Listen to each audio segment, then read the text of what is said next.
5 बेटे हुए, उनमें परशुराम जी भी हैं। बोलो परशुराम जी महाराज की जय। आजकल के कुछ अल्पज्ञानी लोग परशुराम जी को क्षत्रिय विरोधी कहते हैं। ब्राह्मण क्षत्रिय में फूट डालने के लिए वो राम को अलग करते। आजकल भगवानों अलग अलग जाति के हो गए। वाह रे दुनिया, वाह रे हिंदुस्तान, वाह रे भारत। यादव लोग कहते हैं हम कृष्ण वाले हैं। अच्छा भाई, ठाकुर कहते हैं हम राम वाले हैं। और जिनको अखबार तक पढ़ना नहीं आता, ऐसे ब्राह्मणों पे मुझे बड़ा तरस आता है। जय परशुराम। परशुराम ब्राह्मण नेता हैं तो परशुराम की मूर्ति बना रहे। अरे मूर्ख राज, एक संस्कृत विद्यालय बनवाओ और जिसमें गरीब ब्राह्मणों के बच्चों को संस्कृत पढ़ाओ। संस्कृत डूबी जा रही है। कोई नेता 1 करोड़ की परशुराम की मूर्ति, ये क्या नौटंकी है यार? कोई वहां जाके परशुराम की, सब जितने हैं, मत बुलाना भाई मुझे कथा कराने के लिए, लेकिन देखो मैं साफ देखिए बोलूंगा, जरूरत परशुराम जी की मूर्ति की नहीं है, आवश्यकता संस्कृत विद्यालयों की है। और जिसमें खाली विद्यालय बना करके खाली धन ऐंठने की नहीं, उसमें ब्राह्मणों के बच्चे, यदि आप ब्राह्मण हितैषी अपने आप को कहते हैं तो, नहीं तो ये जात पात का भेद करने वाला मुझे कतई नहीं सुहाता। आप धर्म प्रचार के लिए संस्कृत भाषा का प्रचार करिए।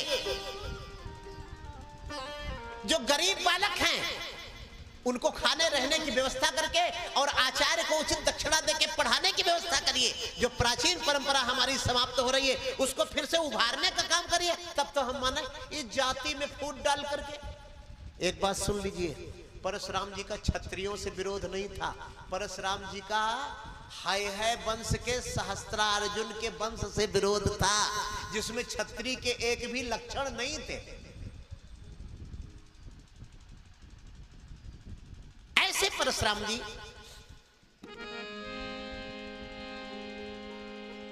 किसने तोड़ा धनुष? कौन धनुष तोड़ने वाला है? जरा सामने आओ। अरे बाबा, ये आप भूल रहे हैं, जो धनुष तोड़ने की क्षमता रखता है वो बिल में नहीं छुपता। बोलो राजा रामचंद्र भगवान की। अब हम परशुराम जी का पक्ष नहीं ले रहे हैं, हम राम का पक्ष ले रहे हैं। अभी मैं परशुराम जी के पक्ष में नहीं हूं। क्रोध जब ज्यादा होता है तो विवेक मारा जाता है, और ये विवेक के मारे जाने का ही लक्षण है कि निकल बाहर, जिसने धनुष तोड़ा कहां छुपा बैठा है। धनुष तोड़ने वाला साक्षात नारायण हो सकता है, और नारायण कभी छुपता नहीं है। जनक जी तो बड़े बेचारे संकट में फंसे। जनक जी ने सोचा राम जी को रथ पे बिठा के लेके कोई भाग जाता तो बड़ा अच्छा रहता, जो होता मैं देख लेता। भगवान राम बड़े प्रेम से सामने आके खड़े हुए, गुरु जी प्रणाम करता हूं, आप कौन? तो राम जी बोले, जिसको आप बड़ी देर से खोज रहे हैं मैं वही हूं। नाथ संबुधन।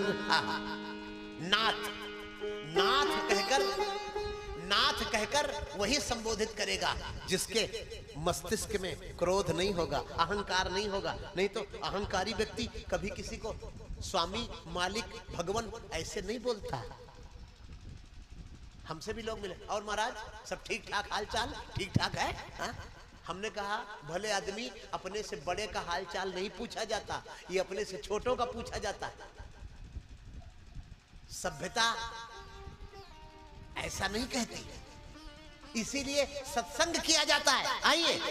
नाथ संबुधन भंजनी हारा, अरे होई है को एक दास तुम्हारा। नाभो संबुधन भंजनी हारा,